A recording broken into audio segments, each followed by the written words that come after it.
Say it again. Del Marcus. Del Marcus, nice to meet you. Nice to meet you. All right. So, do you have your mask on because you're sick? Yes. All right.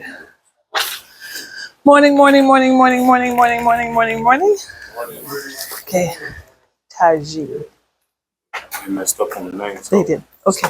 Okay. Okay. Say it again for me. Tajay. Tajay. Okay. Well, good morning, good morning, good morning. I am not Brother Shane. But I'm a pretty good substitute, let me tell you that. So he had a graduation to go to this morning. Very special one, as a matter of fact. And I'll get to tell you about that a little bit later.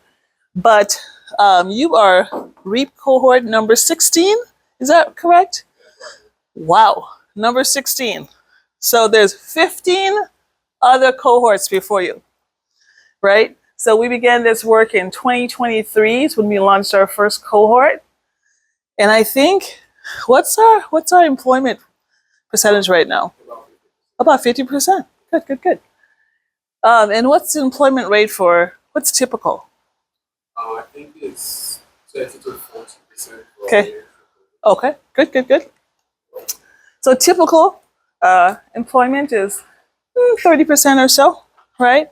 Ours is 50%. So clearly we're doing something different. And that different is important to us, right?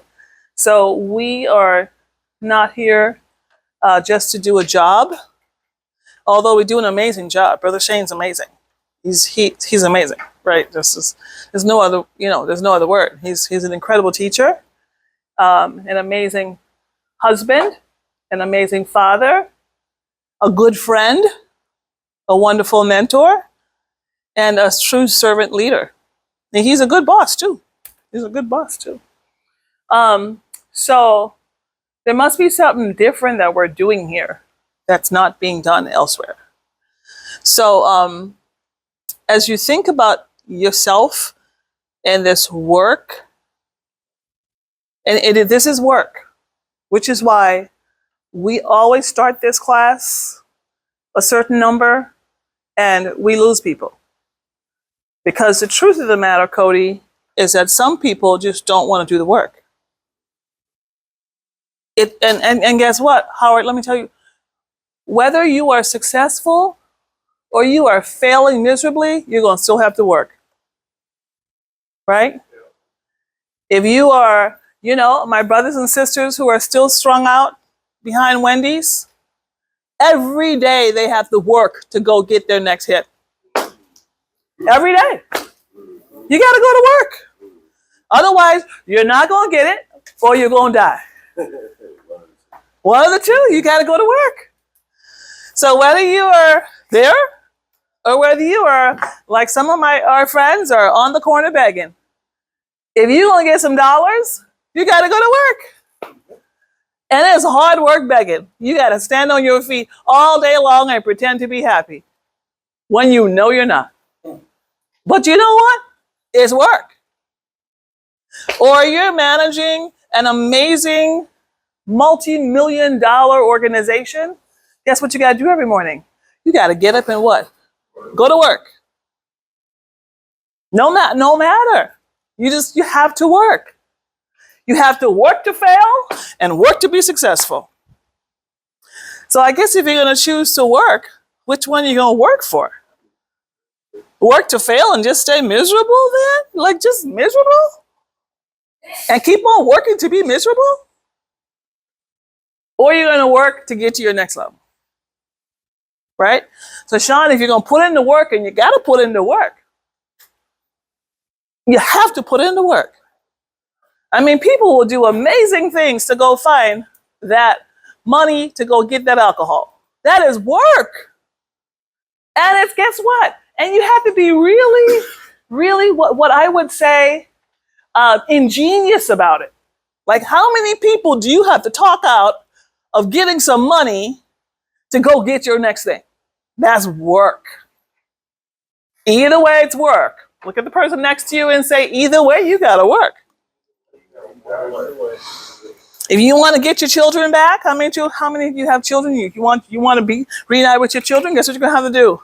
Work. Say it with me. Work. If you're gonna get that job and guess what we get to do? We will literally, David, put you hand in hand with an employer. Literally, we will walk you up to an employer and say, please hire him. He's one of our guys now. He belongs to the Power People Leadership Institute. He belongs to Brother Shane and Dr. Verna. He's ours now. You're part of us. So don't let me see you on Broadway acting up because I will whoop you myself. You hear what I'm saying? Yeah. Don't let this suit fool you, all right? Shoot. Cody, don't let it fool you. Right? See there? We ain't playing with nobody. Because we know how serious it really is. And we know how serious your life really is. So we're all about getting you from here to there. Now the question is, do you know what your there is? Because once we take you and put you hand in hand with your employer, and then it's on you. You got to work now. You got to get up in the morning. You got to be there on time. You got to get your work done. You got to report in. You have to have a conversation. You got to do it. You have to work. Right? No one gets to escape work. No matter where you're at in life. And you may see these like movie stars and they're doing all this and that. They're not showing you all the deal. Behind the scenes, they never sleep. Do you know why? They're always working. Writing a new song, getting ready for a new show, getting ready for that show in the morning, traveling, getting on, work. It's just straight work. Now, here's the beautiful thing. When you find work, Brother Del Marcus, that you truly enjoy, you won't have to work another day in your life. Literally. So some people may think that Brother Shane and I are working so hard. The truth of the matter is that we enjoy what we have found our calling. This is what we're called to do. Mr. Sean, if you wake me up at 2 o'clock in the morning, you know what I will do? I will teach you how to be successful. At 2 o'clock in the morning. Without a blink. I don't need no textbooks. Even though I've written 4 of them and many, many articles. I don't need any of that stuff. It's just in me now. It's all in my bones. Literally, I can have a 5-minute conversation with you and help you literally map out your entire life. You know why? Because it's in me now. It's my calling. And when you find what you're supposed to be doing, oh, it's beautiful. It's a beautiful thing. It's a beautiful thing. All right. So Brother Shane is, my name is Dr. Verna Cornelia Price, and I think most of you know that by now. Hopefully you do. If you don't, that's who I am. I am a woman of God. I'm a wife. I'm a mother. I am an entrepreneur. I am an executive leader. I am an author. I'm a professor. I am a friend. I'm a mentor. I'm a sister. I'm an auntie. You hear what I'm saying? I'm a volunteer at my church. Right? I am many, many, many different things. But today, I'm a teacher. And what that means is that I'm going to put some money in your bank today.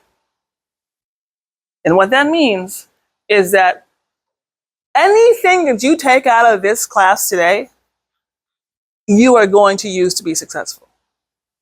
And I'm going to teach you exactly what I teach corporate executives. Exactly.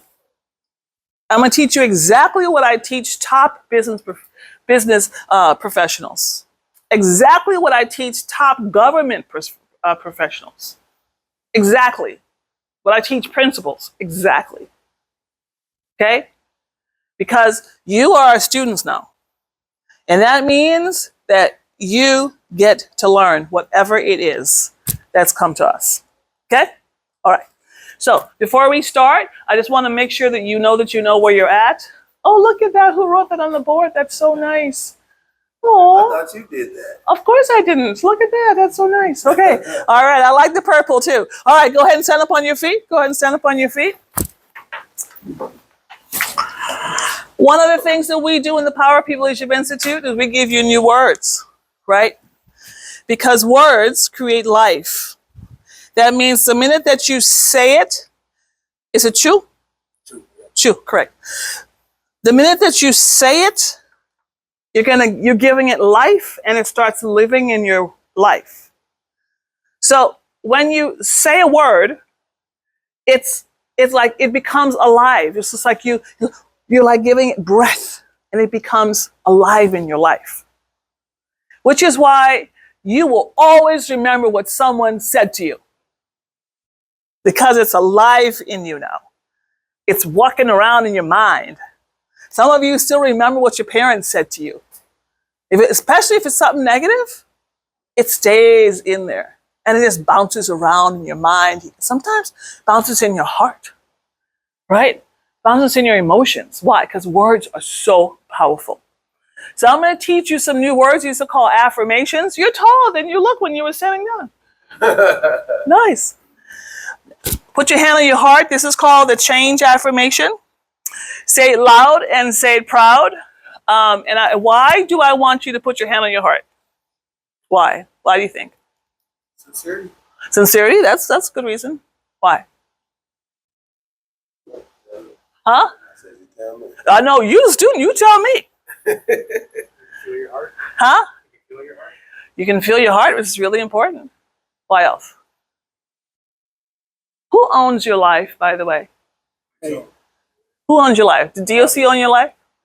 Your PO own your life? The ISR agent own your life? Case manager own your life? Your mama own your life? The Pookie own your life? Pookieetta own your life? You know who Pookieetta is. We'll talk about her later. Huh? Your mama own your life? Your kids own your life? Who owns your life, Sean? I do. Say me. Right? Class, who owns your life? That's you own your life. So you got to own it. Like, own you. Okay? So as you say this affirmation, just own you. Are you ready? You ready? Yeah. Okay.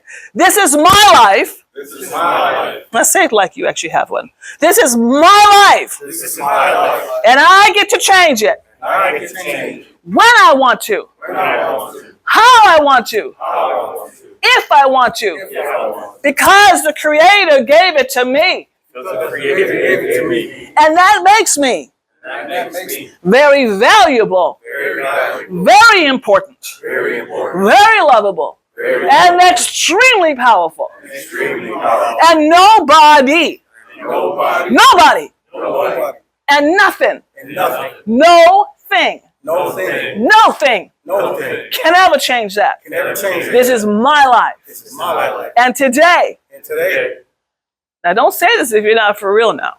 Don't be up in here playing with me to get your $50. You hear what I'm saying to you? Because we're like serious about this thing. We are serious about you. And if you've never had someone serious about your life ever, today you met one. And last week you met one. And I hope you met 2 or 3 or 4 of them last week. You ready? And I choose to change it today. Today. Right now. right now. All right. Now, first thing you're going to do is find 3 people in the room, and you're going to tell them 3 things you learned from last week. Find 3 people and 3 things you learned from last week. I'm going to give you 3 minutes. Go ahead and get started.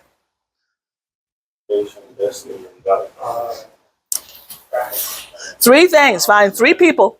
Go find 3 people. You found 1. Go find 3 people. Tell them 3 things. he found one that said that. Find 3 people. See there? Smart. There you go. See there? See it? 3 people, 3 things. I guess what I learned was having choices is my power. I may not like my choices, but I always have them.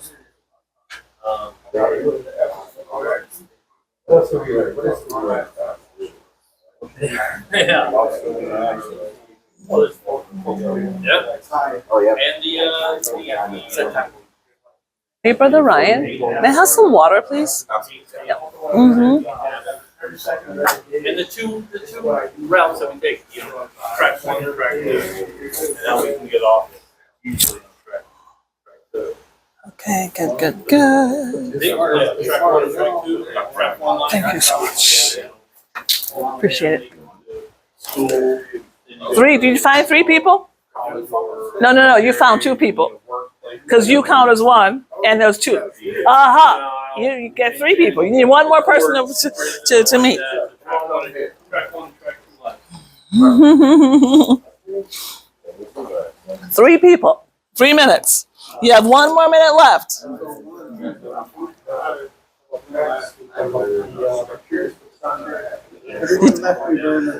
No.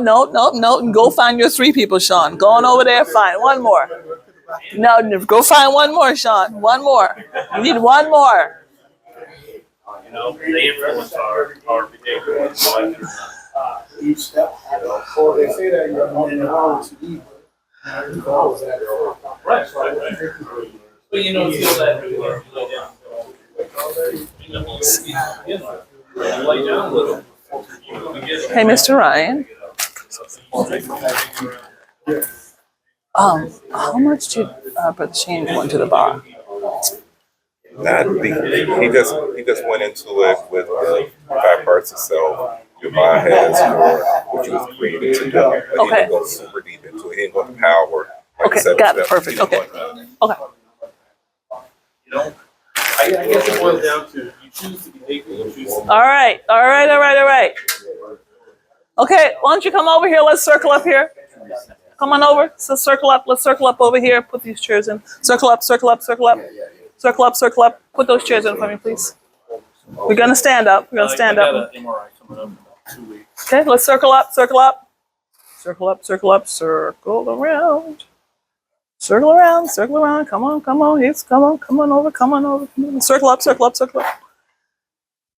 All right, we're just gonna go through. Come on, bud. Just right there. Perfect. Thank you. We'll go around. Say your name. Really, it's just for more for me. I know you, Delmarcus, already, because you came in with me in the car. I noticed you from the car. Got my eye on you. That's like good. Eye on you. Okay, all right. So give me a name. Give me 1 reason, other than the $50 stipend every day. 1 reason why you decided to take this class, and 1 thing you learned from last week. Ready? Go. One reason why I decided to come here is to potentially gather some new some skills about myself to help myself not only in the work field but in life. Mhm. I learned a lot of stuff here. Like I kind of already knew about like every decision. Like nobody makes you make decisions and stuff like that, Mhm. but you just put more emphasis on it and affirmation to it to let me know like, well, nobody makes you make a decision. People will be like, you made me cuss you out or you made me mad. Nobody made you do anything. You did that yourself. Come on. That's good. Let's give him some snaps. If you can snap, that's good. Yes, sir. My name is Van, and I'm here because I want to make changes. I want some more peace in my life. You know, I don't like the direction I've gone. I see people who are happy and content, and I want what they have. So I need to make some changes. And I guess the chief thing that I've learned is that I have choices in every situation. I may not like the choices, but I have them. And just having the choices is powerful. Excellent. You know, I'm not forced. I have a choice. Excellent. Give him some snaps. You're wearing a U.S. Navy? Are you a serviceman? I am. Very good. My brother was in the Air Force for 22 and a half years. Yes, sir. My name is Dorian. I came here basically to learn more skills for myself. Because it's literally my last chance. At least as far as getting help with other people. I'm trying to change my life, so this is one of the steps that I'm taking. Good. Is to be around more people, get more skills with both being with a person or learning skills with for the work. What did you learn last week? Yeah, very open. Yeah, aware of my time and make sure that it actually counts for something. Come on now, give Jordan some snaps. Time is the Real one. You all didn't say it right, like for the shame. Time is The real money. That's what I'm talking about. That's what I'm talking about. See, I know my husband. I know what happened. So I'm like, I know the sound of it. Like, okay, when you have the sound, I know you got it. Come on in, bud. Come on in. Yes, sir. It's Howard. What I learned last week was up to 8 steps. Yep. And then the different tracks of life we take. And what I wanted to get out of this is any employment-related skills, resume writing, interview skills, things like that, and hopes of getting a job. All right. No hope. No hope. Yeah. We don't hope for nothing. Get a job. That's what I'm talking about. There you go. There you go. Very good. Yes, sir. I'm Cody. Why I came here was to learn more about myself. Mm-hmm. So I figured, just a place to get the tools. And what I learned last week was that I need structure. Mm-hmm. Because I spend my time doing a lot of dumb stuff. So that structure in my life will make it easier for me to achieve what I want to achieve. All right. Sounds good. Sounds good. Yes, sir. Michael. Hey, Michael. I didn't care about the video. I'm just keep it out the way. But I learned I'm gonna start off different. When I learned last week was I didn't want to be no more on track 1. I wanted to be on track 2. I've been on track 1 my whole entire life. I'm here every day. I'm kind of sick. Mm-hmm. Because it's beneficial for me. It's Mm-hmm. life changing. Mm-hmm. Time for me to step up for my mom. She needs me. Step up for myself. My family needs me. Your family needs you. That's what I'm talking about, Michael. Thank you so much. My name is Chu. I'm here to build more confidence in my interview skills and this. And then something I learned last week is All right. Oh, yes, absolutely. Snaps up, Chu. Snaps up. I'm Sean. I'm here because Eli, my mentor, Christine, asked me to come. Very good. Very good. What I got out of last week was learning about habits. Pops talking about habits. So All right. and I enjoy being here, listening to everybody talk.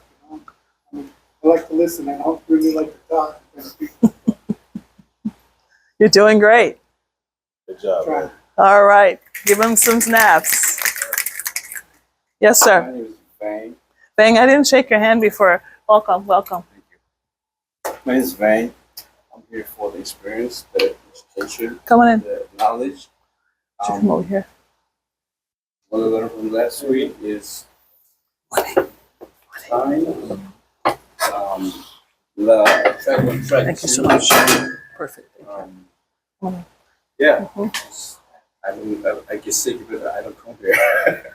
Huh? I get sick if I don't come to this class. You get sick if you don't come to this class. All right. Give him some snaps. Give him some snaps. And tell me your name again. Bang. Bang. Got it.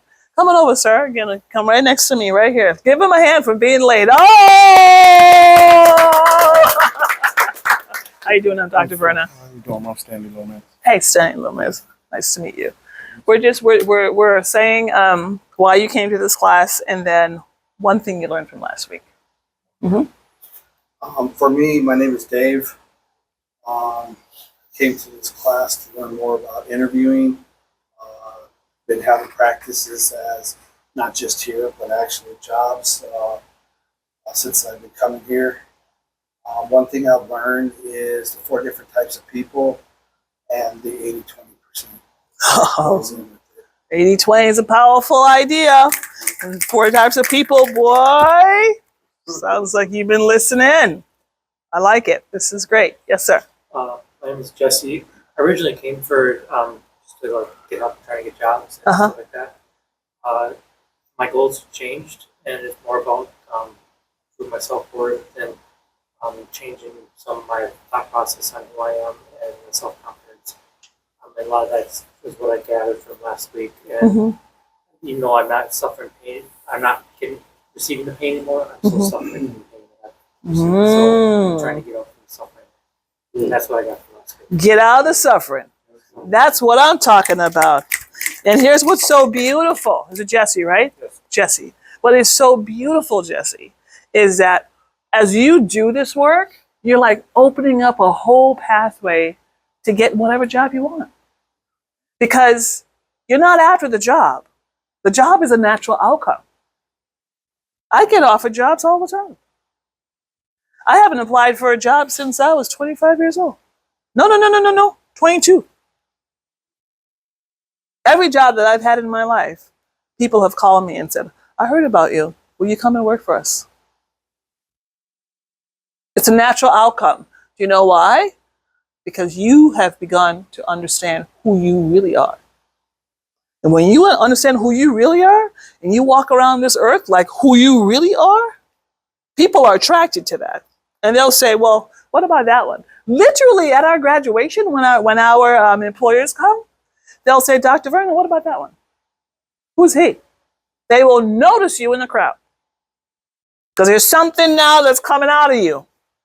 Right? There's something that says, I'm ready. I'm confident. I know who I am. I'm not second guessing who I am anymore. I'm not letting my past continue to torture me. It's over now. Let's just repeat that. Let's say it's over. It's over. Like, say it like you really mean it, because some of you are still living in yesterday. Say, it's over. It's over. It's done. Thanks. We ain't going back there no more, bang. You know, it used to be before we had so many guns, now they don't even have a conversation, they just shoot you.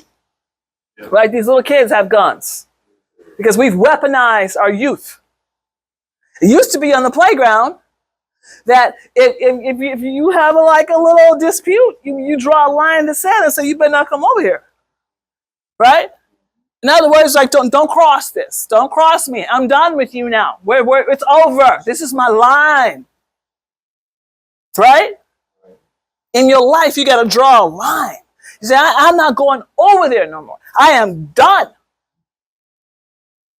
Because some of you are playing hopscotch. Hopscotch. You just go over like the old time. Right? Back and forth and back and forth. It's over now. And you have to know that it's over. Over. Because the minute that you go into a parking lot, some of you got Pookietta waiting on you. That's that one girl that's totally strung out. She's messed up, and you know she's messed up. Huh? She's in the parking lot. Just waiting for you to come out. Because she's on the other side of the line. It's over now. You can send her home. Get your phone, call and say, Dr. Verna said, you can go home. I don't know where you're going to go, but you got to get the heck on out of here. See what I'm saying, Jesse?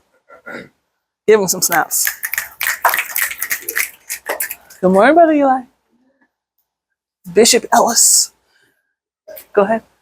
My name is Tajay. One thing I learned last week Mm-hmm. is thoughts, feelings, and actions lead to your character, and that leads to your destiny. All right. I came to this class to add to my collection of certificates so I can get a good job. Ooh, your collection certificates. Okay, we're going to talk about that collection sometime today. We're going to talk about that. Give them a snaps up. Snaps up. That's good. Yes, sir.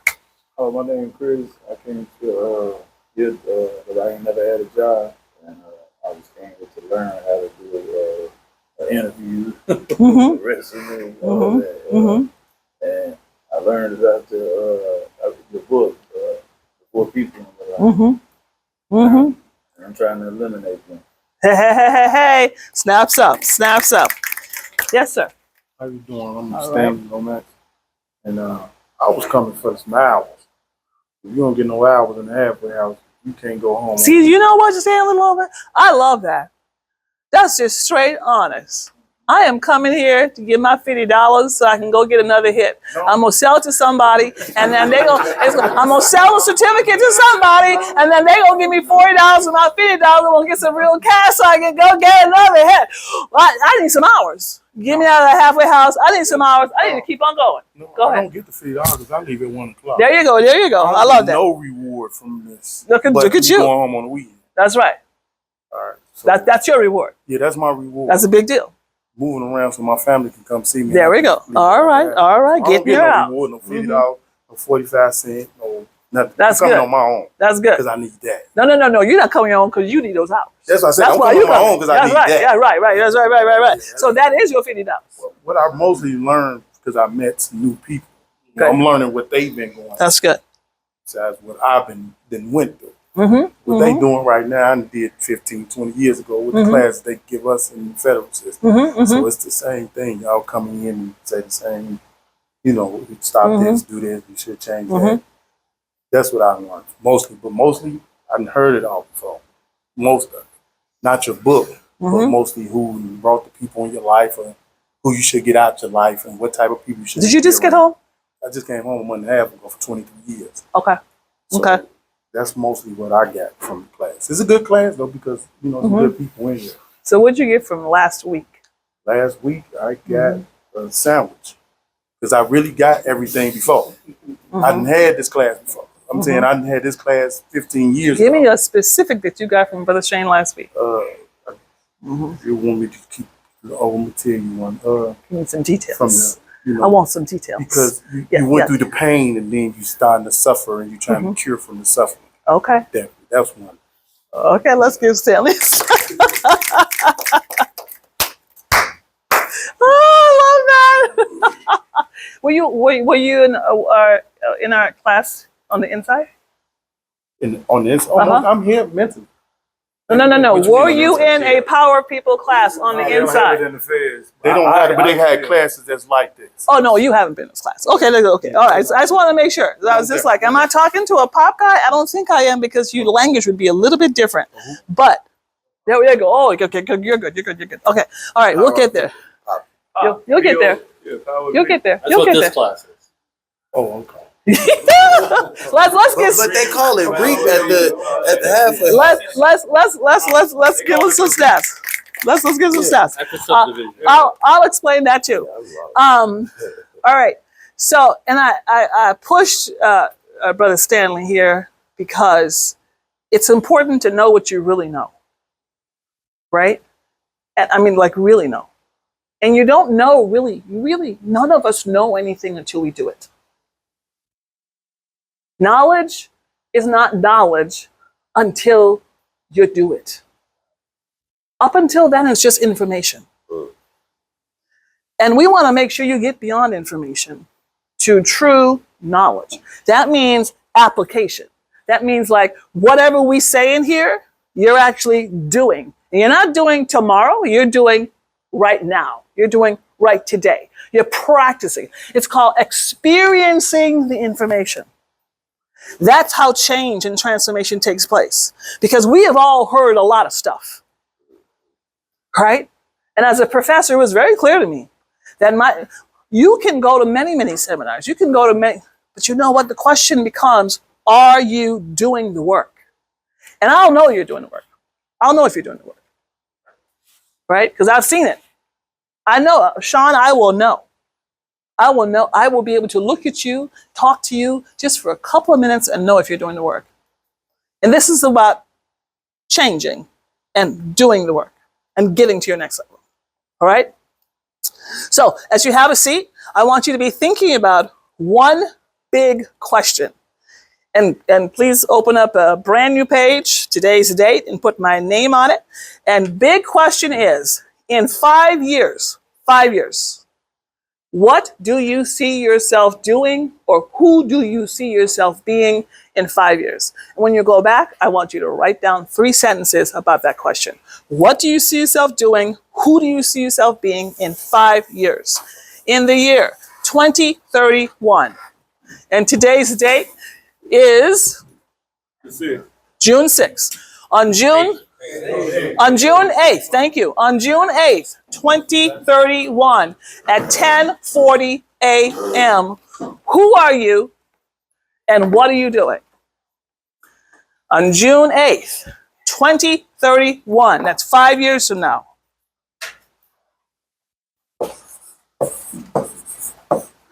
Who are you and what are you doing?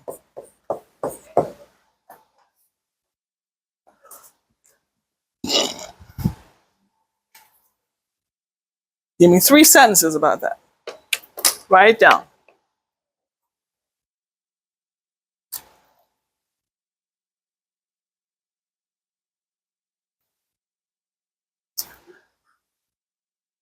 Right, today's date here, it's right there.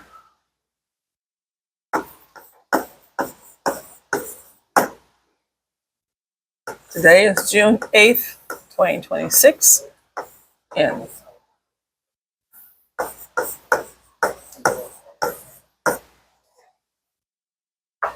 who are you and what are you doing?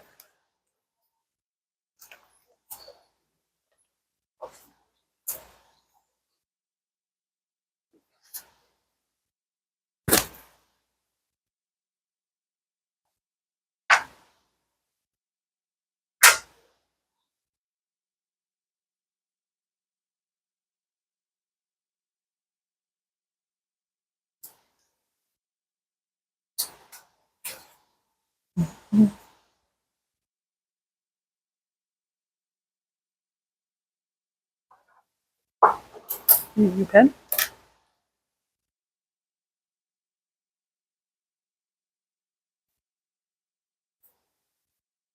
How are you, sir?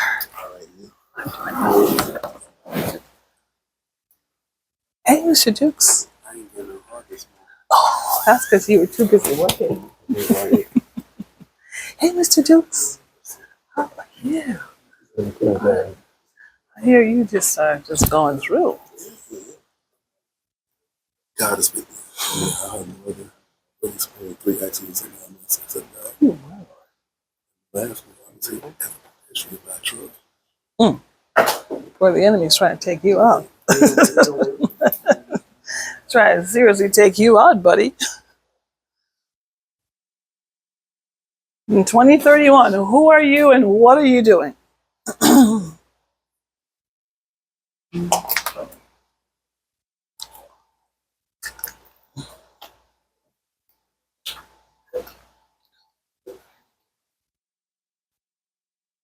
All right, got it? Got a few things? Working on it? When I answer the what or what, like what? Like, what are you doing? What are you doing What at am I that time? doing? Yeah, what are you doing with your life then? What's going on with your life?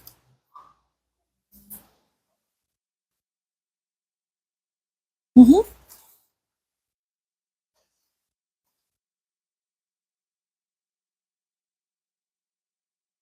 Okay.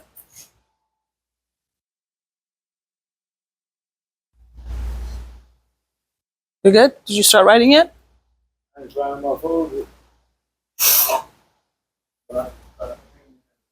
Yeah, come on now. That's what I'm talking about. Work it out. Work it out.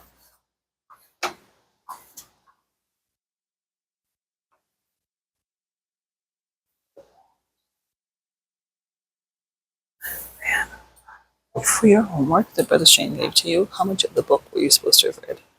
I'm sorry. For your homework, how much of the book were you guys supposed to have read? You've gotten to what? I think we went up to page 48. Page 48 where was that chapter. We kind of jumped around a little bit. We got through chapter 6. We did all the So assignments. you went to subtracted it? Yeah. Okay.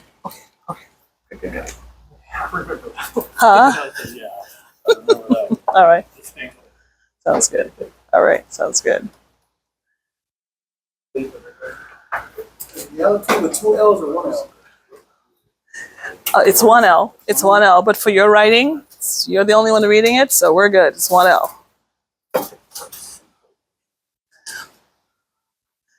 All right.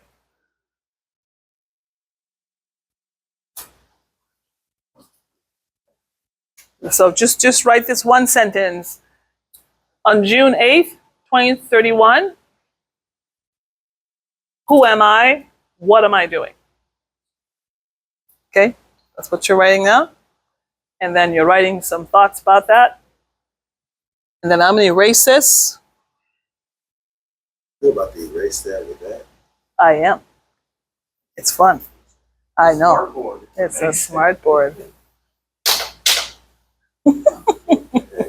I know. What the heck? All right. It's great stuff. Technology. Not all technology is great stuff, though. We should talk about that sometime, but not right now. Okay, you ready? Okay, so last week, Brother Shane talked to you about the 5 parts of self. The core of self is what's the unseen self is called the Ba. Good. And then the Ba is surrounded by the physical self. And then the physical self is put into a environment. And that environment then produces a certain sort of persona. And that persona is put into the big world, your tribal self. Okay? All right. So you are a complex, complicated person. It's very important to know that. Which is why when someone says to you, I can be your everything, they're lying. No one person can be your everything. Because you're too complex, you're too complicated, you got too much going on. Which is why you need an entire team of people in your life who provide different things for you. So Cody, there may be some people who you know you can count on for your professional work. There may be some people who you know you can count on to just listen to you. People who you know you can count on to just be a good friend, like through thick and thin. You are a complex, complicated person, and you need a lot of different people in your life. No one person can do everything in your life. And if someone says, I am your everything, run. Because they're not. And they can't be. And what they'll do is they'll force themselves into every part of your life. And I can tell you, sooner or later, destruction is coming. Right? You have this connected group, network of people. You know, Brother Shane and I are in your life now. We can help you in different parts of your life. We can't help you in everything. Your pastors in your life, they can help you with certain parts of your life. They can't help you with everything. Your wife is in your life. She can help you with certain things. She can't help you with everything. You are a complex and complicated person, and that is what makes you so amazing. Right? Which is why there's so many different things you have to learn about yourself. Now, I'm going to go straight down to the invisible self. This is the part of yourself that's a non-negotiable. These things in your Ba can never leave. They can't be negotiated. They can't be taken out. They can't be destroyed. They're always there. In your Ba is what I would call your most innocent self. Why? It's where your original self relies. It's your original you, right there in your Ba. Okay? So we're going to talk about the 4 things in your Ba that makes you so amazing. So you understand. Now, most people in life, they think that it is the what in life that got them. So they blame the what. Well, it's because I did this, or, I started smoking, or I started drinking, or I started being a pimp, or I started being a gangbanger, or that's the what. Okay? Now, it's truly not the what. The what is a natural outcome of the who. Behind every what, there's a who. You started drinking, why? Your mama was a drunk. You started smoking, why? Your good friend, your person, your dad gave you your first joint. It's a who. So who is underneath the what? Your what is a natural outcome. You became a gangbanger. Why? You were born into a family of gangbangers. So you become what? You started drinking. Why? Because your whole family were alcoholics. So then what did you do? Your what became alcohol. It's not the what. You can change the what if you understand the who. When you get a hold of who is behind it all and how they function in your life, it all changes. It's interesting to me. People say, I've been drinking all my life. That's interesting. So who told you that drinking was a good thing? Somebody did. And not only did they, but they were so important to you and so influential to you that they influenced the entire course of your life. And they still may be. So in this conversation, I want you to be thinking not about your what, because you can always change this. This is changeable. This is negotiable. You don't have an education, that's a what. Why don't you have an education? That's a who. Because someone in your high school, someone in your education told you that you couldn't do it? Someone convinced you that you weren't smart enough? That's a who. But the question is, who is it? So when you're reading The Power of People, this is what this book is really all about. Is you understanding the who's in your life so you can change the what's in your life. And in our society, we mix it up, Van. We go after the what. It has nothing to do with the what. Your what can change today. Literally, your what can change today. When you understand the who. Because when you understand the who, and you have the courage enough to deal with the who, the what becomes, it's like a natural outcome. You're not going after the what, right? I'll choose Jesse, for example. Jesse, your confidence is the what? It's connected to a who. So we go back not to the what. I can get your confidence up if I can work with you and your who's in your life. Everything changes then. Everything changes. So we're going to talk about these things in your ba that gives you what you need to deal with the who's in your life and gives you what you need to become who you need to be to get to what you want. So whatever it is you wrote down, that is your what.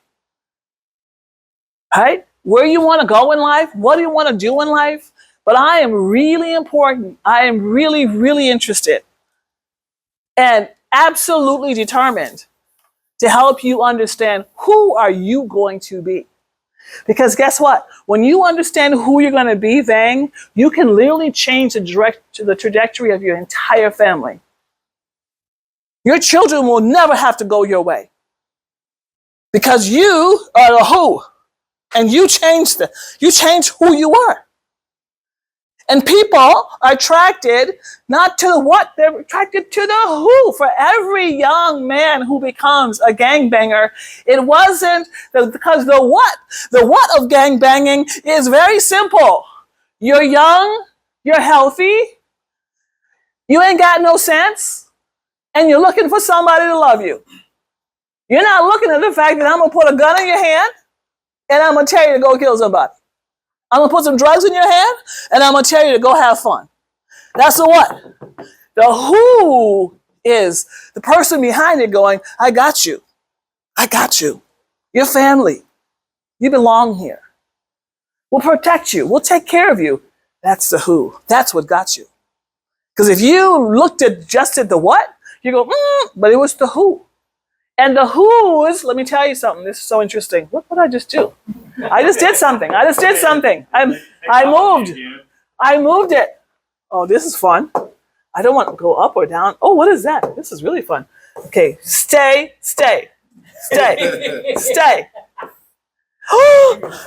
Okay, stay. What did I do? I hit something. I hit Maybe something. something on the pen. Yeah, you got to strength. No. I don't know. He does that one. He does that one. He does that one. I do this one.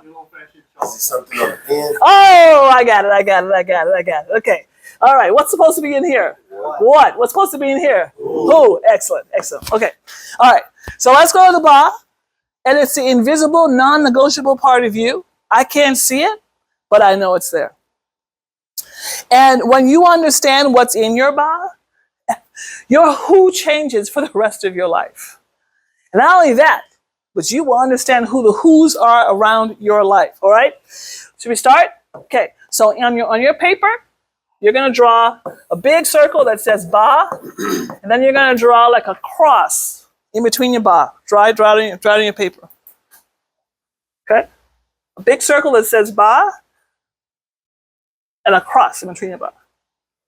All right. I am going to erase this. Absolutely. That's everything but that. Okay. Mr. Michael, can I borrow a couple of your pieces of paper from your notebook? Maybe 3 or 4 of them. Thank you. Perfect. Thank you.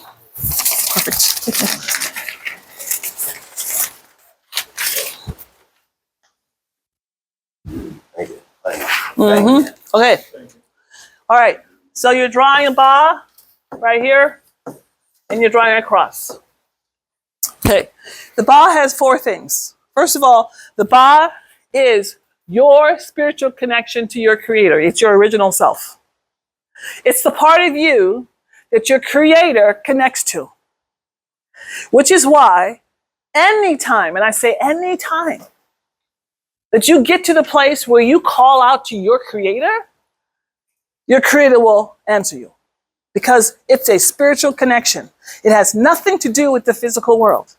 Nothing at all. It's where you transcend all of this stuff and you go straight into spirit.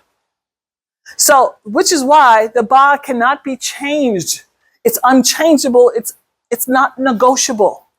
It can't be taken away. It can't be thrown away. It can't be traumatized. The ba is your innocent, original self. It is always intact when you find it. Okay? Now, when you actually understand it.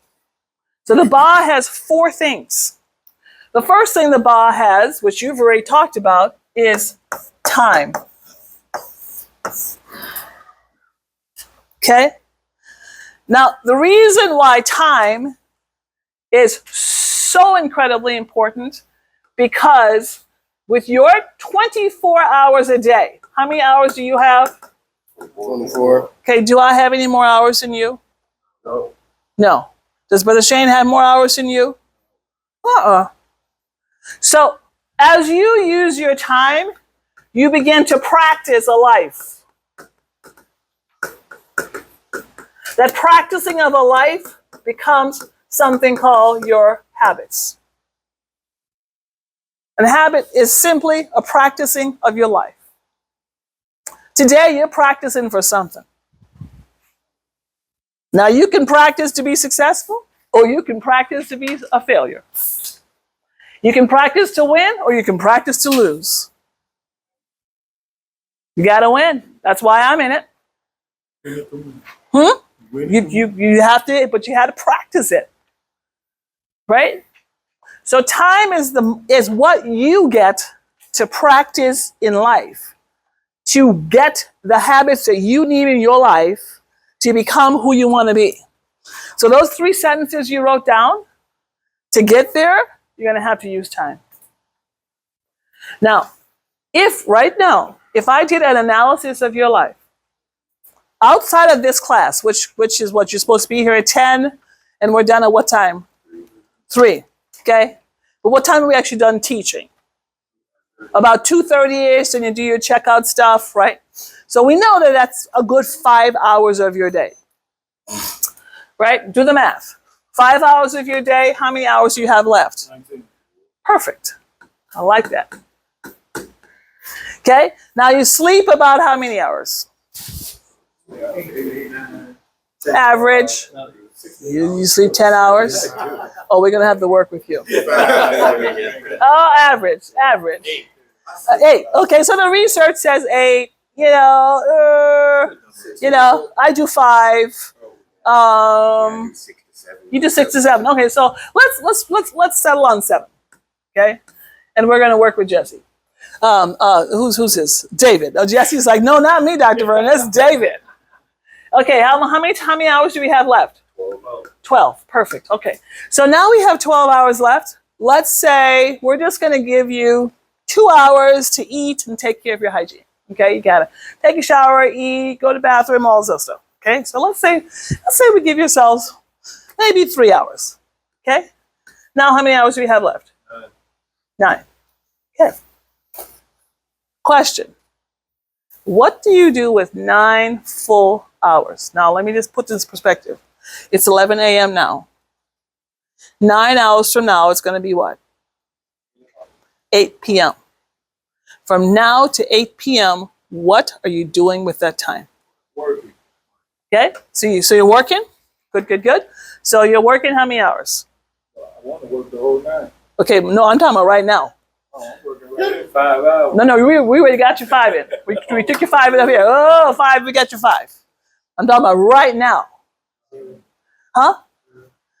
You're working 0 hours. So what are you doing with these 9 hours? Learning how to be a better person. Okay? You're in the gym. Okay, so how many hours a day do you go to the gym? 2. Let's say 2. Okay? So you've got 7 hours left. You got eaten here already. Oh, okay. It's only 3 hours. I'm on the phone for like 3 hours. You're on the phone for 3 hours. Okay, now is that a productive phone call? No, not a phone call. I'm Oh, you're scrolling. Yeah. Oh, you're on your iPhone scrolling. Yeah. You're TikToking, and and all that. Okay, so you're in 3 hours of technology. Okay, are they paying you to do that? No. Oh, are you paying somebody? You sure are. I am. Yeah. You sure are. You have 4 hours left. What are you doing with 4 hours? Watching TV. Watching TV? TV, okay. So TV, how many hours of TV are you watching? Sean, you're watching 4 hours of TV. 4 hours of TV. Okay? All right, so how many hours do you have left? 0. All right, so let's do our math. What was this 7 hour for? Sleep, right? Sleep? Yeah, sleep. Okay. Good, and 3 hours was for the hygiene food? Okay, let's talk about the gym. Let's talk about technology. All right. If every day you are spending 3 hours on scrolling and 4 hours on TV, that's 7 hours. If every day you're spending 7 hours. Now, while you're scrolling, are you working? No. Okay. While you're watching TV, are you being paid? No. I mean, are you like a professional surveyor where they're paying you to critique movies? No? Not at all. Okay, so this is 7 hours a day. Okay? Now, in a week, how much phone and TV time would you have had? Let's see. 35, 21 hours. 35 hours. Okay? In a month, how many? But yeah, 140. Huh? 30 days in a month. This is a week now. In a month, how many hours? 140. Huh? 140. I don't know. 35 hours a week, 4 weeks. It's about 140, but you got another 5, so you got to add 20 to that. Okay? Right? 5, 10, 15, 20, right? 5, 10, 15, 20. So that's 160. That's 160 hours a month. Okay? Okay, now listen to this now. 30 times 35 is what? 35 times 30. 35 times 30 is 1,000. No, Yeah, that's what I no, Oh. it's 35 a week. 35 a week times 4 weeks. Oh, 4 weeks. Okay. I did 35 35 hours a week. Yeah. Oh, a week. Okay. Uh-huh. 4 weeks. 35 hours a week times 4 weeks. What we got? Yeah, 140. It's 140. It's 140. Okay. Okay. 140. All right. So now we have 140 a month. Now let's multiply that by 12 months. What do we have? 1,680. 1,680 hours. Okay. Now let's divide that by 24 hours. What did we just do? You made it small. Okay. Thank you. Let's divide 1680 by 24 hours. 20. That's 24 hours a day. Divided by two. Nope. 1680 divided by 24. 70.1666666. Okay. So you have spent, listen to me carefully, 76 days on your phone watching TV. A year? A year? Yeah. A year. Holy moly, donut shop. Del Marcus. I've never heard that one before. Okay. 76 days. Simply scrolling and watching TV. When we talk about time, 76 days, let's just say you're going to get, whatever movie you're watching, they're making money off of you, I can tell you that. Because we live in an eyeball society. Your eyeballs on the phone make someone money. So the question is, who you making money for? Huh? It's a high level of prostitution is really what it is. Because somebody is using you. That's what it is. You're being paid to be used. High level. I just want you to think about it. That's right. I just want you to, 76 days? 76 days, somebody is using you. And they getting paid for it. And they're getting paid for it. Every time your eyeballs hit that screen, every time you tap and you go to the next channel, someone gets paid. Cha-ching, cha-ching, cha-ching, cha-ching, cha-ching. Like some of you want to drive a Mercedes-Benz. You getting something out of it. I don't know about certain Okay? Some of you want to drive a Mercedes-Benz. My husband has a Mercedes. If you want to fix a Mercedes-Benz, they have a cash register that starts out in the highway. Before you even get into Mercedes, you would have paid $1,500 just for them to say hello to you and look inside your car. And you think you want a Mercedes-Benz? Maybe not. Because it's a cha-ching, cha-ching, cha-ching, cha-ching, cha-ching the whole time. Same thing with scrolling, same thing with television. You're making somebody money. Now let's turn this around. We're talking, I'm just making it make sense. Time is the real money, right? This is 76 days. So let's just say these 76 days, let's just say this Friday, June 12th, is graduation. And I want to make sure that all of you make it to graduation. At graduation, you're going to meet employers who want Howard to employ you. They're coming here because they want to employ you. So, Howard, you're going to get a job on Friday. Okay? Your job, even if it pays the minimum wage of $15, let's just start there. Let's do the math. Okay, you ready? 76 days. Okay? You're getting paid $15 an hour times 40 hours a week. Okay? What's the math? Give me the math. 15 times 40. You all need to be doing math on your papers. When was the last time you all did math? How much? You just made $600 that week. How many of you would like $600 right now? I would too. Great. So $600 that week, remember now, this is 76 weeks. These are 76 days, okay? 76 divided by, let's see, 7. 76 divided by 7. 76 days divided by 7 days a week. How much is that? 10.85. 10.85. Let's just say it's 11, okay? So now we have 11 weeks. Let's just multiply 600 times 11. What are we going to get? 600 times 11. 600.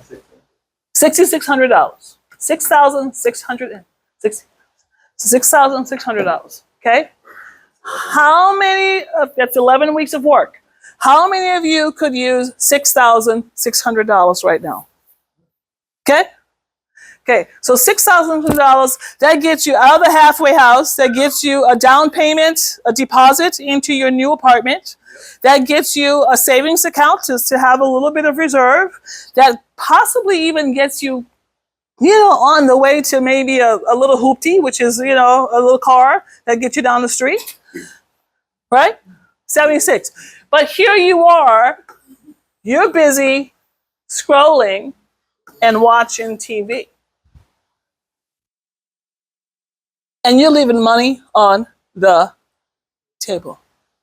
Does that make sense? Yeah. Time is? It's real money. Okay. Does that make sense to you? I just want to make sure that makes sense. So here's the rule for the bar. Here's the rule for the bar. You're going to become whatever you spend your time on. You're going to become whatever you spend your time on.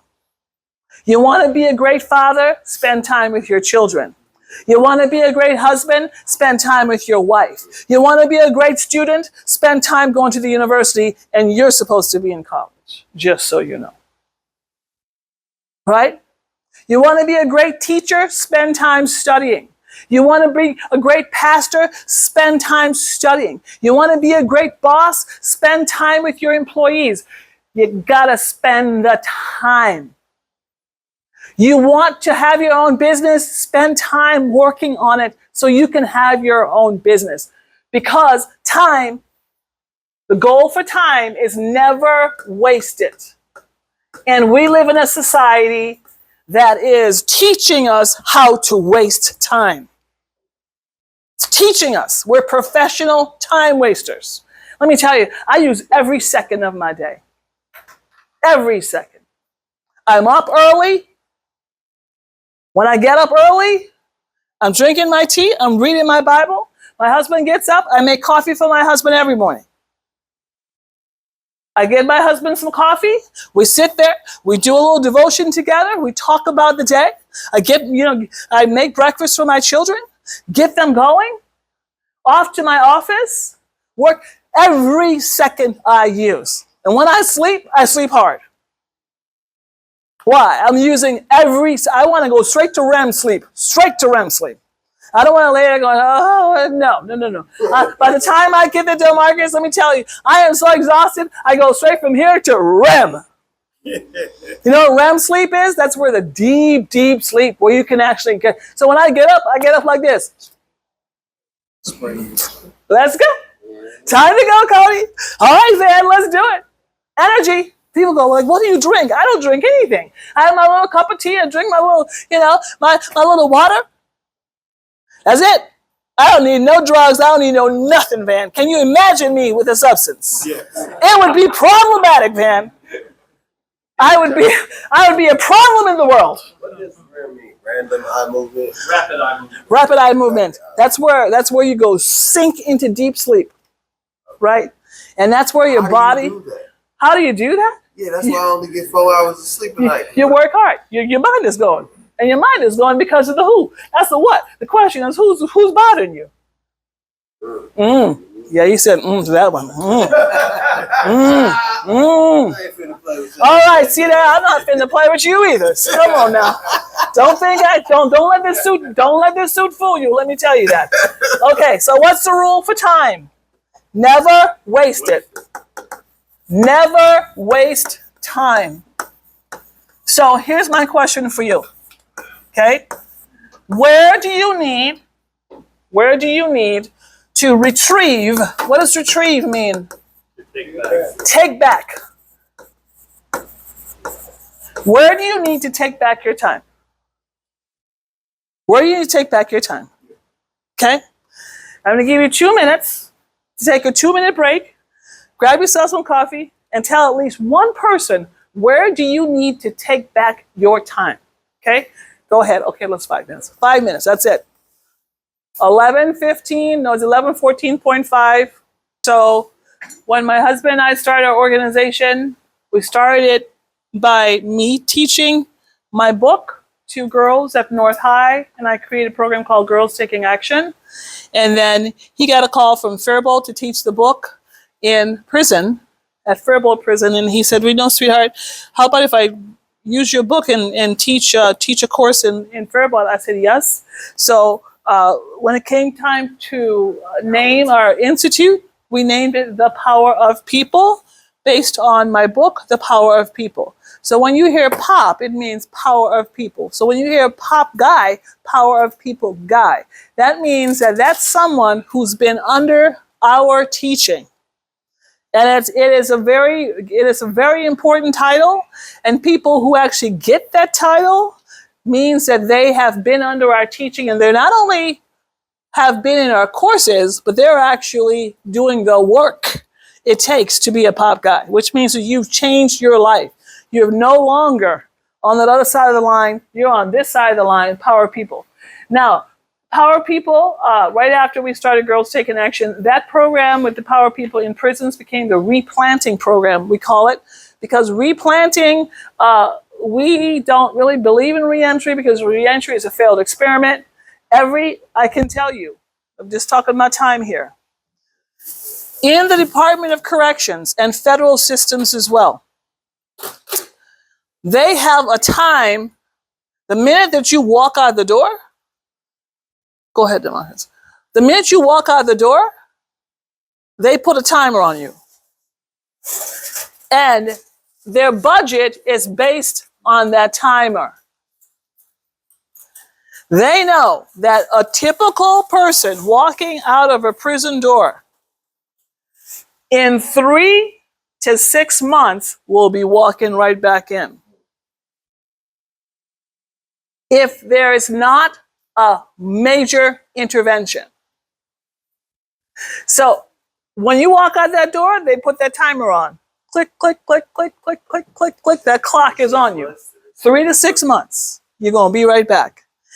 And 50% of you are going to be back in 3 to 6 months without an intervention, which is why we don't do reentry, because reentry just basically means you're going to re-enter back to prison. We replant you. That means when you come home to a whole new environment, and we're going to replant you into your community the right way, Sean. Right? The way that you understand who you are, what you want, where you're going, what's in you. And you will say to yourself, I will never go back to prison again another day in my life. Ever. The only reason I will go back to prison is to go with Brother Shane and Dr. Verna and teach a class. That's it. Never go back. So that's the replanting program. And in the process, the moms and our men in prison said, what about the boys? We started a boys program called Boys of Hope. So the Power of People Leadership Institute has 3 big programs: Girls Taking Action, the replanting program, and Boys of Hope. Then people said, well, you know what? Our people, they got to find jobs. So we started the REAP program, which is a Replanting Employment Expansion Program. You're a part of REAP. We doing both of them right now. We're doing both of them. You are in the replanting program, and with this replanting program, you're doing the REAP part of it, which is the Replanting Employment Expansion, which is a part of this work right here. Now, after you have graduated from REAP, we bring you into the bigger Power of People community, which is a much larger community, and it's amazing, right? We're talking about business owners, homeowners. We're talking about people who are running literally in positions all around the state and the city, running things, right? So that is a Tuesday night group that meets every Tuesday, and you're going to hear more about that, but Shane will talk more about that. So the Power of People Replanting Program, probably about, we started the program in 2006. Yeah, so we're 20 years old. 3-4 years after we started the program, we went to Rush City. In Rush City, we met this young man. His name is Jeffrey Young. Okay, Brother Shane and I have talked about him a little bit. Okay, and Jeffrey Young was a college student came home from college. After his first year of college, came home. Ended up in the wrong situation, ended up with the wrong who's, and his what became life in prison. Okay, so he went from college, coming home for the summer, to prison. And he's been there now almost 20 years. But Jeffrey Young, listen to me carefully. When he came to our class, I said, Jeffrey Young, you are a college student. And what I want you to do is to use this institution as your new college. And you do whatever you have to do to stay in school. Go to college. Find the resources. And today, Jeffrey Young is graduating from law school. And just about right now, they just gave him a college diploma from law school. When Jeffrey Young comes home, he will come out of prison straight into his law practice. And guess who he's going to help? He's going to help power people guys, empower people women, and anyone who's been formerly incarcerated. Because he decided he was going to never waste his time, even though his time happened to be behind bars. He wasn't going to spend his, time, on the yard, in the canteen, playing dominoes, lifting weights for 22 hours a day. Right? Or just creating drama and havoc and spending 21 hours a day in SEG because he's acting crazy. He wasn't going to do none of that. When he first started. When he first started. And then we got a hold of him and said, listen, you're a college student. That's who you are. You're not a criminal. So I'm going to give you 2 other words to write on your paper. Okay? 2 other words. We already wrote what. Okay? We already wrote what. And we already wrote a who. Okay? Now I'm going to ask you to write 2 other words. Be and do. Be and do. The question is, who you be? And what are you doing?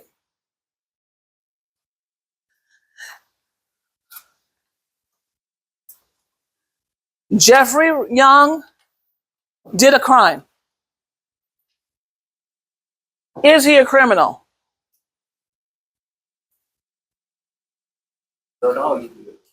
He's a college student. That's who he is. Mm-hmm. So in order for you to be a criminal, non-self activities have to be ongoing. Ongoing. He's a college student. He decided that he was no longer going to be a criminal. The criminal is what he did. Right? It's not who he be. What you did is what you did. And the only thing that I say about what you did is 1, ask for forgiveness, and 2, never do it again. Like for some of you, you got to go ask some people for forgiveness because you did them wrong. You were the who that created the what for them. Let me say it again. You were the who that created the what for them. So you got to go back to those people and ask for their forgiveness. Ask them to forgive you, Vang. Forgive you, Howard. Forgive you, Jesse. You got to ask them. Now, forgiveness is your work. It's not theirs. They might never ask you for forgiveness. Doesn't matter. What matters is that you are doing the work. Right? But what you did is what you did. 1, never do it again. And 2, ask for forgiveness. But who you be is your ba. This is who you be. First, you have your time, which you will never waste. Next, I love this one. I love this one. Let me get another color here. Can I get another color? Where's all my colors? On the right side? Right here. Right here. I want the whole thing of colors. I want like all of the colors, not just 3. I'm not going to settle just for 3 colors. I want more colors. Hit the pen? Uh-huh. Okay. We're going to figure out how to get more colors here. Okay. So for right now, this one here, I am going to write this in black. Okay. So the second part of your ba is your purpose. Love this. Love this. Love this. This is the kind of stuff that makes the world really work. It's beautiful. It's purpose. Now, when you understand purpose, purpose answers what question in your life? What's the big question purpose answers? Real big question. Why? Why? Why was I born? Why am I here? Now, Van, he just got talking to me. It was a great conversation too, Van. I enjoyed it. You know why? I'm a learner, and I love learning, and I love information and information. You know, it's knowledge is so important, right? So Van said, "Well, what about the environment? Like, you know, the environment is it more like is it more about your environment? Environment is really you're asking the question." Purpose answers the question, why was I born? And the truth of the matter is that we were all born into different sets of who's. And all those who's in our life, their behavior and values created. Are you all writing this stuff down? Don't be just looking at me now. You're writing this stuff down, right? I'm putting money in your bank. Money in your bank. Values and behaviors and attitudes. Attitudes. What just happened? Attitudes, they create a certain environment. I'll give you an example. So we have 4 children. Our oldest is 32, is getting married in 2 weeks. And then we have twins. Twin daughter, 6'2" volleyball player, just finished college. Her twin brother, Cornelius, is a foot shorter than she is. He's 5'2", barely 107 pounds. I know. And he was born with everything gone wrong in his body, and just have struggled with special needs and overcoming special needs all of his life. So every morning, a Metro Mobility car, truck picks him up, bus picks him up, and he makes his lunch, and he hops on his Metro Mobility bus with joy, and he goes to work, and he gets paid. He puts together cards.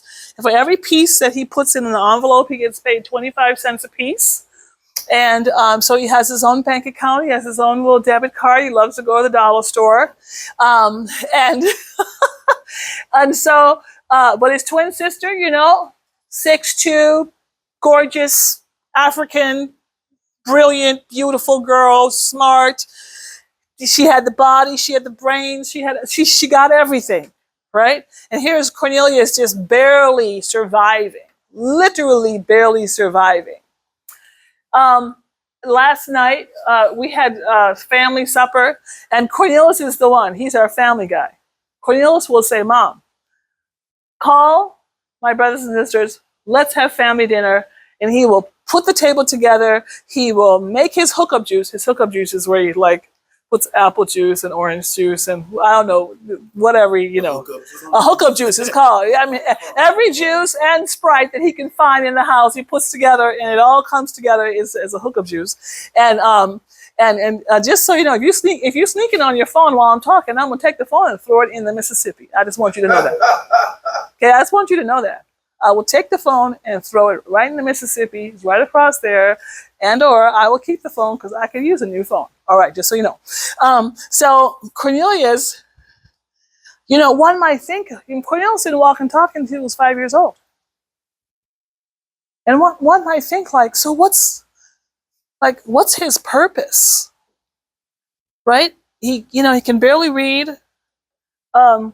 barely walked and talked. You know, they said he would never survive. Like, what's his purpose? And then you have his twin sister who is like just everywhere, bouncing, strong, you know, everyone knows her. And then you have Cornelius. So the question is that question of purpose, do they still both have purpose? Absolutely. Absolutely. And they were born with purpose. When we went to Africa 2 years ago, we spent a month in Africa in 3 different countries. Before we left, we put the team together. And when you travel with us overseas, and maybe one day you all will come with us, you never know. When you travel overseas, everyone has to have a job. So, like, your job is to teach the boys in 8th grade boys, you know, your job is to teach the men, your job is to help to work on make sure we have transportation, you know, your job is to make sure we have food every day. You know, everyone has a job, right? And everyone keeps their job so we can all function as a team because we're moving 10 people. What was Cornelius' job? What do you think his job was? And he said, Mom, what's my job? Make sure everybody else is on their team. What did you say? Bring joy. His job was to bring joy. And don't you know, to this day, 2 years later, every time I talk to our international chapters, do you know who they ask about? Cornelius.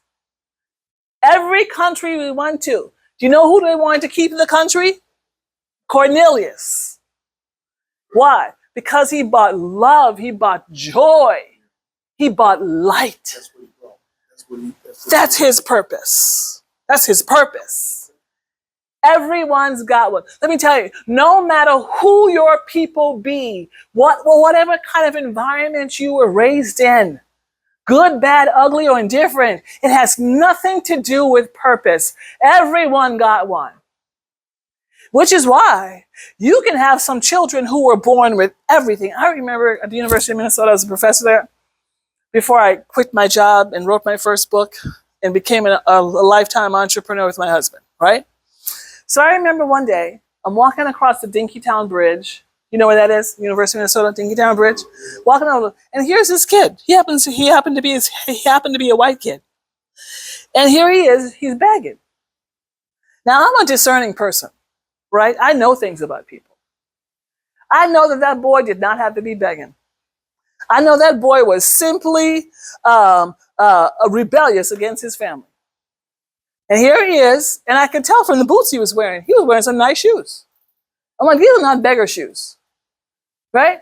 He had on like you know those clothes you can have on, like if you can recognize quality clothes, like you had on quality clothes, the kind of stuff that you know, the pairs of pants that you have to pay, you know, $210 for up at one of these places. And here he is begging, can you help me? So I stopped, I looked at him, and Jesse, I said, son, you're not even supposed to be begging. You're just acting up. You're just being rebellious. Now get rid of that sign, get off of this bridge, and go back to your people and apologize for being a brat. That's what you need to do. Left him. Never saw him again. He had the environment. His people were taking care of him. But guess what? He chose something different. Regardless of what your environment is, you still have a purpose. I'm telling you, and at the same way, you can find someone who's been through everything. And here they are amazing. They're resilient, they push through, they make it happen. Why? Because they found their what? Purpose. Purpose answers the question, why am I here? Let me ask you, man, why do you think your Creator gave you a life? Do you know that scientifically you are impossible to make again? You can never be made again. You are so unique. You should study that out. Study out. Study out the making of a human being. It's amazing. Everything about you is so unique. And you can never walk this earth again. It's just you. That's how important and powerful and purposeful you are.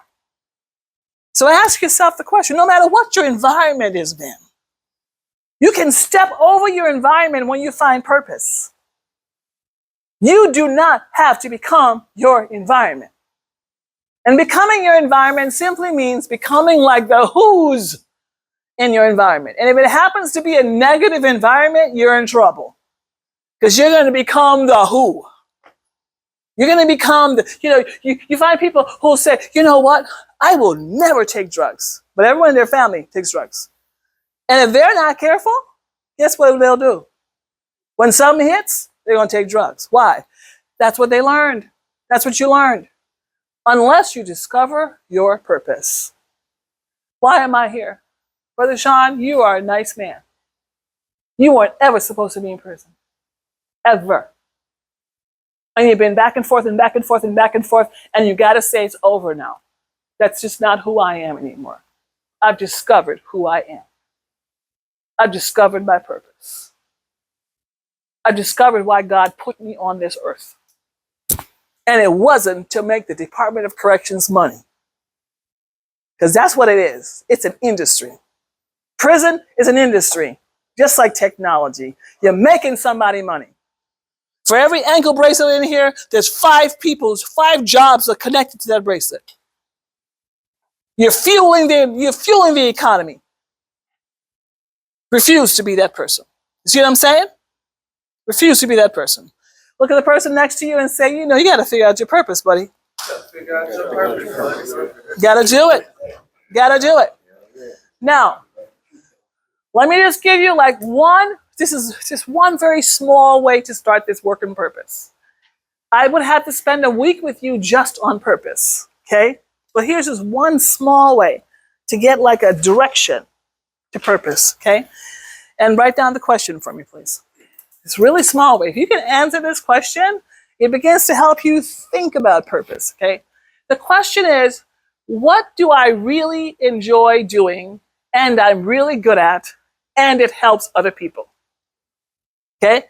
Here's the question. What do I really enjoy doing, and I'm good at, and it can help not just me, but others? That's a purpose question. Okay? What do I really enjoy doing, and I'm good at, and when I do it, I help me and other people as well? That's a purpose question.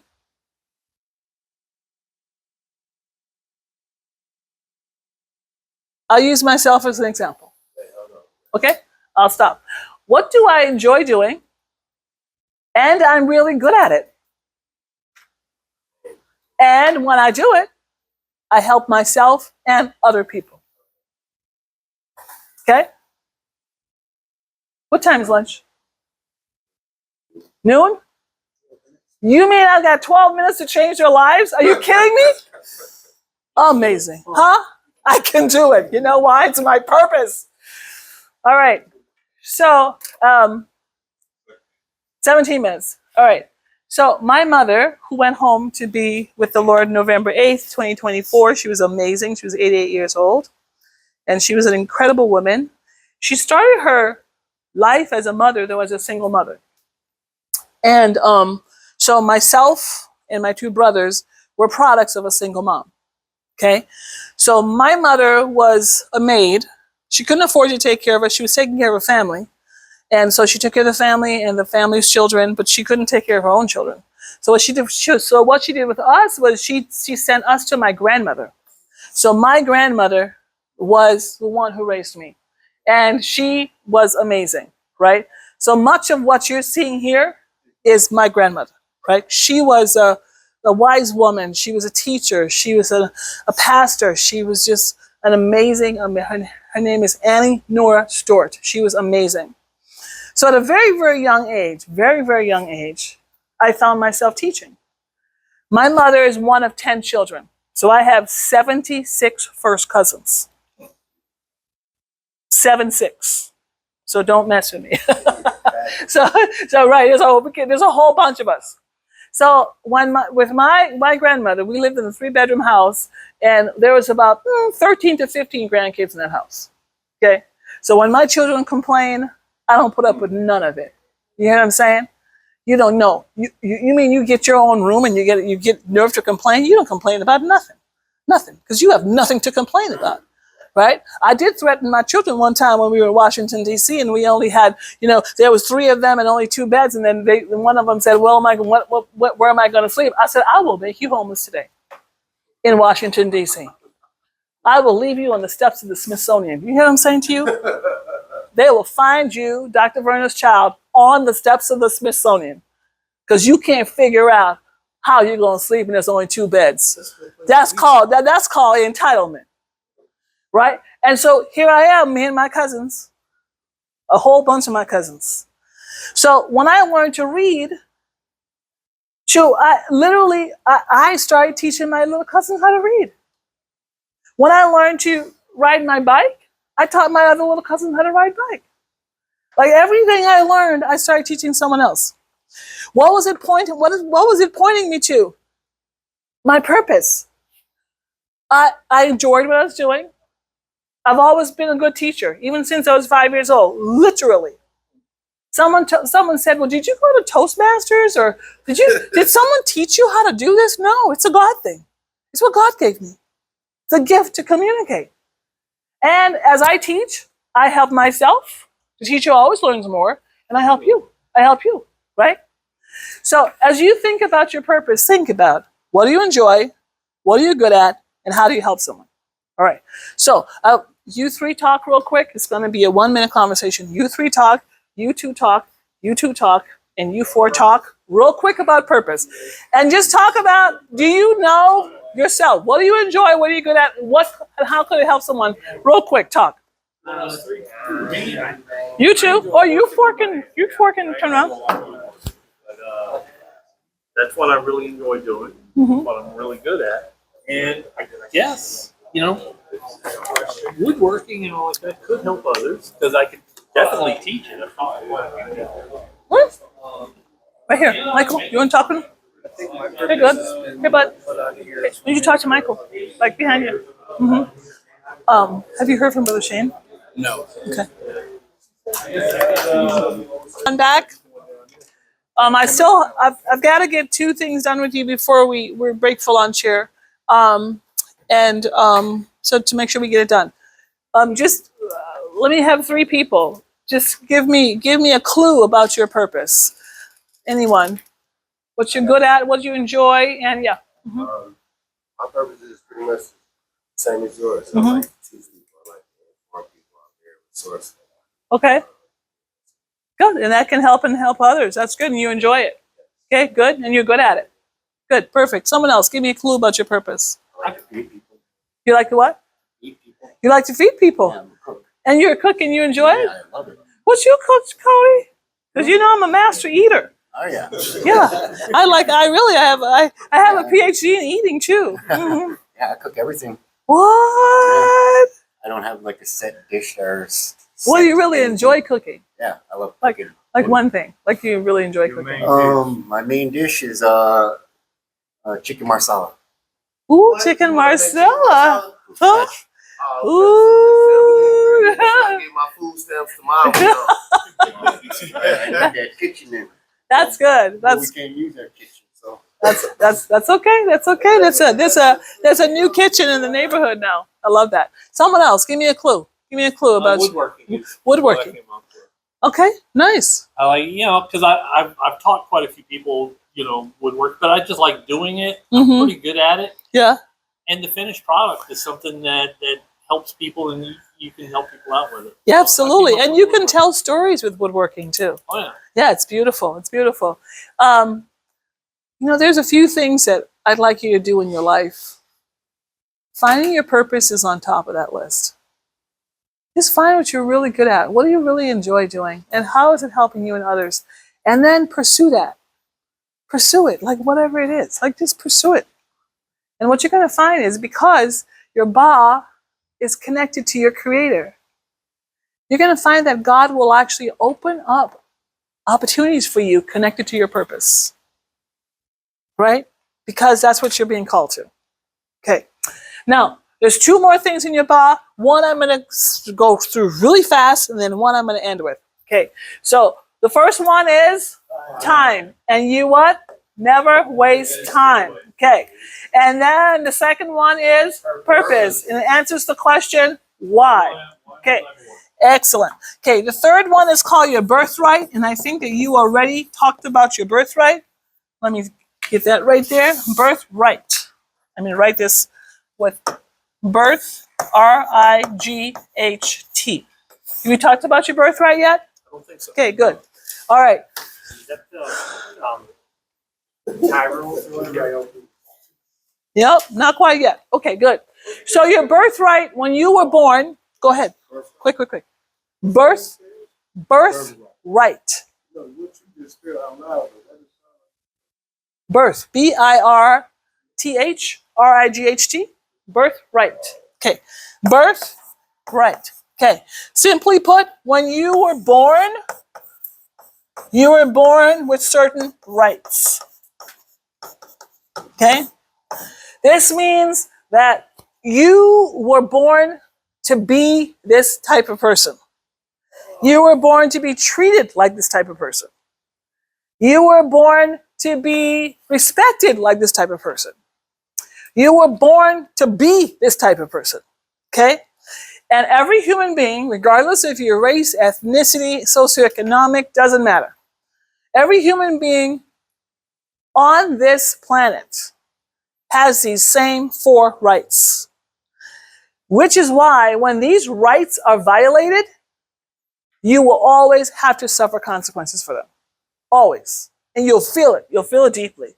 And some people feel it for the rest of their lives and are wounded for the rest of their lives because these birth rights were violated. There's 4 of them. Okay? Now I'm going to put them right over here. Write them down. And they all start with I am. Write them down. I am. Write down 4 I ams. I am. I am. I am. I am. And then let's fill in the blanks. Okay? The first birthright is I am valuable. Every human being was born to be valued. Every human being was born valuable, which is why you're so unique. You're so complex. You are complicated, complex. You were born to be valued. You were born valuable. You were born, and what does the word valuable really mean? You're worth it all. You're worth it all.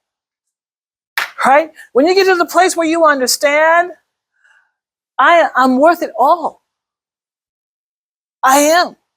I'm worth all the happiness. I'm worth all the prosperity. I am worth it all. So when you understand that, and when you understand how valuable you really are, what happens to your way of thinking in life?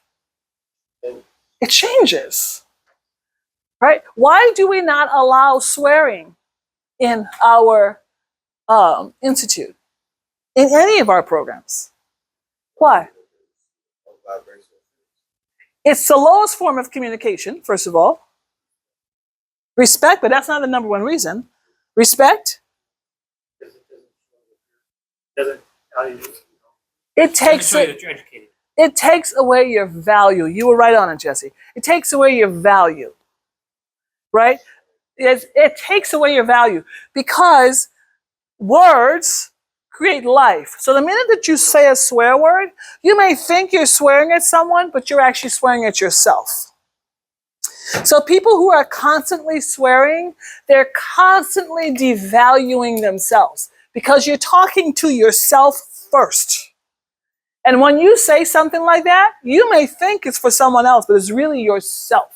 And so your boss says, wow, you really mean that? Did you really mean to call me that?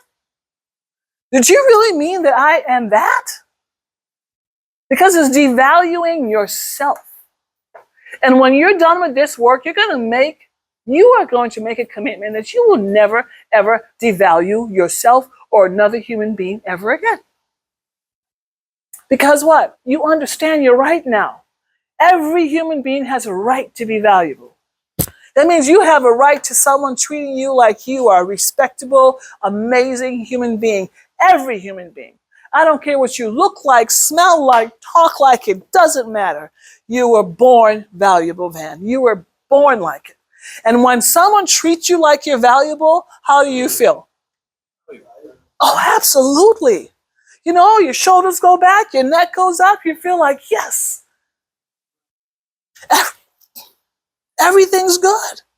Why? Because I'm being treated like my birthright. I am valuable. Please put your hand on your heart. Repeat after me. I'm going to say 1, 2, 3. You say, I am valuable. Because I was born that way. And that's the way that I will be until I die. That's the way I'll be until I die. You hear what I'm saying? You walk this earth like a valuable person. I can walk into any room, Mr. Vang, any room and feel comfortable. Do you know why? I know who I'm talking to. I know I'm talking to a valuable person. Even if you don't know how valuable you are, I know by the time we're done, you will know. Right? I am valuable. Now the question to you is, how are you treating yourself like you're valuable? And how do you treat those that you love like they're valuable? You want your children back? Start treating them like they're valuable. Stop trying to explain yourself to your children. They don't want your explanation. They just want to know that you know that they're valuable. And that you know. And that you've asked them for forgiveness. That's it. Number 1 is I am valuable. Why do I want you in college? Because you were never supposed to be anywhere but college. In high school, you were never supposed to be clowning, ever. You were supposed to be, you are a smart person. Straight to college. Go find a university. You let me know where you want to go to college. You know what I'm saying? Okay. Next, I am important. What does it mean to be important? When you think someone's important, what do you do? What do you do when you think someone's important? Make sure they value. You respect them, and when they say something to you, what do? You listen. You know, you're in the armed forces, right? When your sergeant, right? My brother ended up as a senior master sergeant. When my brother stepped out as a senior master sergeant in the U.S. Air Force, and he stepped in his uniform, guess what his men did? They have to salute him. They have to stand him to attention, and they have to act like they got some good sense. Not just some sense, good sense. Right? Why? Because someone important had stepped into the room. Well, let me tell you, you are that important. You are that important. When you step into the room, people should stand up, and you know what? And they should know Sean is in the room. Some greatness just stepped in. Someone incredible just stepped in. Right? Howard just stepped into the room. Mr. Michael just stepped into the room. Which is why when you understand your importance, you don't want nothing in your life to take away from your importance. Nothing. Not how you look, not how you dress, not how you talk, none of that. You're too important for that. Way too important for that. You're too important to have been in prison. You're too important for that. And I can tell you that most of you have had the lives that you've had because someone has violated your value and someone has violated your importance. And when you don't think that you're valuable or you're important, you will do anything because you'll chase after your birthright. You'll chase after it. Why do gangs still exist? Because they operate on the illusion of the birthright. Wait, can you repeat that? You said Yes. No. You said when you don't feel value, you'll do what? Anything. You'll chase after it. You'll chase after it. You'll chase after illusion. So if you don't feel like no one's taking care of you, you're not valuable, and you're a little kid, you know what? And some gang member, drives up in a nice car and looks important, you'll chase after that. Sure you will. What are you chasing after? You're not chasing after the what? You're chasing after the who because you think that they're valuable and you want to be just like them.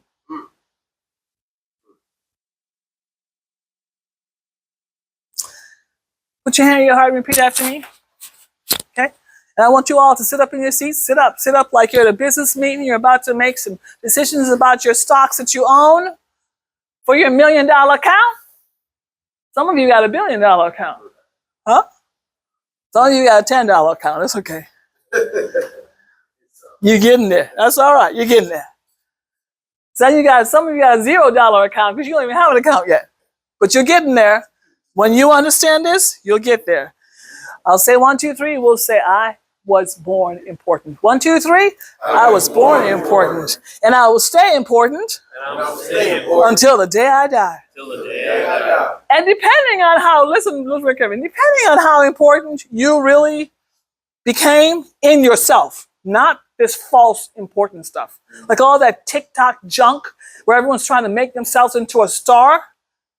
And then behind the scenes, they're drinking themselves to death and committing suicide. Foolishness. It's the illusion of importance. Right? Even when you die, for those people who understand who they really are, guess what? People pour out to come and say their goodbyes. Why? Because you understood how important you are. Next, I am lovable. Only thing I will say about lovable is that it is the most powerful of the birthrights, and it's the one birthright that will get you into the most trouble ever. Because every person wants to be loved, no matter what. You have love going. Your creator is a God of love. So you were born, no matter how you were born, whether you were born as a rape person, as a result of rape, whether you were born in, your mom just hit a crack before she said, the doctor said push, whether you were born in the middle of a desert with nobody there in the backseat of a car, whether you were born in a palace, it doesn't matter. You were born with love in you. Listen to me carefully. Your love did not come from your parents. I'm going to say it to you again. Your love did not come from your parents. Because the truth of the matter is some of your parents didn't know nothing about love, and you just happened to happen. Or so they thought. The truth of the matter is that you came here with a purpose, and you came here full of love. Put your hand on your heart and repeat after me. I came here with a purpose. And I came here full of love. I want you to remember that. And you don't destroy the people you love. Love yourself and you will never, ever again destroy yourself. I am lovable. Last one. Love this one. And we're going to be done in 30 seconds. I am powerful. Yes! No, that's number 4.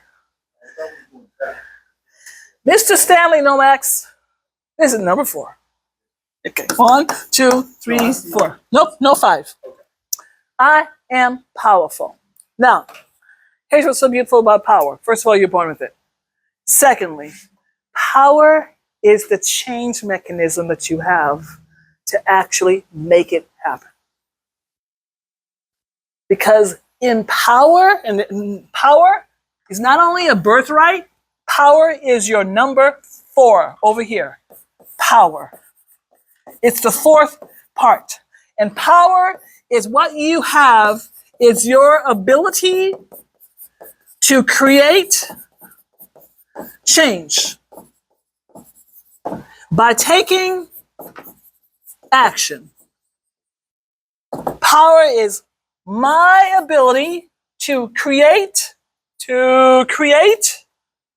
change by taking action. Power is my ability to create change by taking action. Power is my ability to create change by taking action. My ability. Power gives me the power to choose. I get to choose.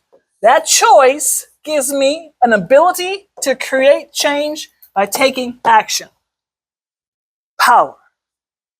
Everyone's got it. You used your power to get to prison. You use your power to get out of prison. You use your power to get out of addictions. You use your power to get your family back. You use your power. Why? You have to make a decision. Say decision. Decision. Say decision. Decision. Okay, look at the person and say, what's your decision going to be? Look at the person next to you and say, what's your decision going to be? Okay? Power is your ability to choose, to make a decision, to create change in your life by taking action. Now here's the hardest part of this work, Brother Ryan. And after I'm done here today, you're going to have lunch. And Brother Ryan and the team are going to work with you on interviewing. And you're going to interview better because you know who you are when you walk into the interview. You walk in. You're not, oh, I need a job. I'm just looking for a job. I'm so desperate. Desperation is over now. You walk in prepared. You walk in valuable. You walk in important. You walk in all of that. And confident is the end result of knowing who you are. When you walk in and you know who you are, you're ready. You're ready for an employer now. But first, this is the hardest part, Mr. Ryan. I cannot use your power for you. Now here's what I can do, and I do it well. Right? Chu, I'm telling you, I will use my power on your behalf, and I will leverage my power for you to get you there. But then it's on you. You got to make a decision. You have to choose, and then you got to take action. Let me say it again. I have to make a decision. I have to choose. I got to take action. Let me say it again. I got to make a decision. I got to choose, and I got to take action. Let me say it again. I have to make a decision. I have to choose, and I have to take action. I can't make a decision for you, Mr. Cody. Okay? I mean, I would like for you to talk to me on Friday about getting to a professional kitchen where you can cook and sell your food. Okay? But you got to choose to do that. And then you got to take some action. Right? That's where your power is. And power is one of those things, when you start, like when you get to talking about multipliers, multipliers are attracted to adders who understand their power. Because they know once they put their name with you, you're ready to go. You're ready to go. You're no longer, suffering from what you did. It's over now. Who am I? Valuable. Who am I? Important. Who am I? Lovable. Who am I? Powerful. And I choose and I make a decision to take action. Today. Not next week, today. Like some of you need to make a few phone calls today. You need to call up that woman and ask for her forgiveness and stop acting like you don't know what happened. You know you messed her over. You know, that's okay. It's not, I don't care what she did. You just do your part. You're not responsible for her. You're responsible for what you did. However she reacts, she might cuss you out. That's her decision. That's her choice. That's her action. That's it. Right? Why? Because you are that powerful. And it ain't got nothing to do with the color of your skin. Don't get it twisted. It has nothing to do with your education level. Let me tell you, I was this powerful. Look at me. Tell me your name again. Chris. Mr. Chris? Yeah. I was this powerful when I was a little 5-year-old girl whose mother was a maid living with my grandmama and 14 other kids. You know what I'm saying to you? Yeah. I was this powerful. I didn't need a PhD to be powerful. I didn't need nice clothes to be powerful. I was born this way. I just now learned how to use it, Mr. Sean. How to leverage all of this stuff that's in me, in my body, and to transform your entire life. Go ahead and stand up on your feet. Let's finish up. Let me teach you another affirmation. Doesn't that board look amazing? Doesn't that just look amazing? That's some cool stuff. Isn't that beautiful? That's a work of art right there. I know, doesn't it? This is beautiful. All right.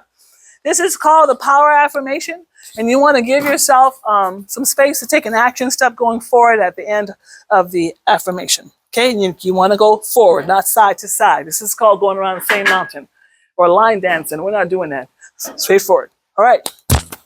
Hand on your heart, repeat after me. My power is. My power is. Say it again like you mean it. My power is. My power is. My ability. My ability. To think a new positive thought. To think a new positive thought. To see a new positive vision. To see a new positive vision. To speak new positive words. To speak new positive words. To make new decisions. To make new decisions. To make new choices. To make new choices. And do something new and positive with my life. Do something new and positive with my life. By taking a new positive action step. By taking a new positive action. Take that action step. Take an action step. Come on, you. Take the action step. Because when I was born, I was born valuable. I was born important. I was born lovable. And I was born extremely powerful. And nobody, and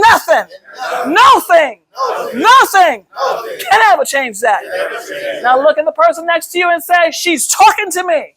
All right, you guys have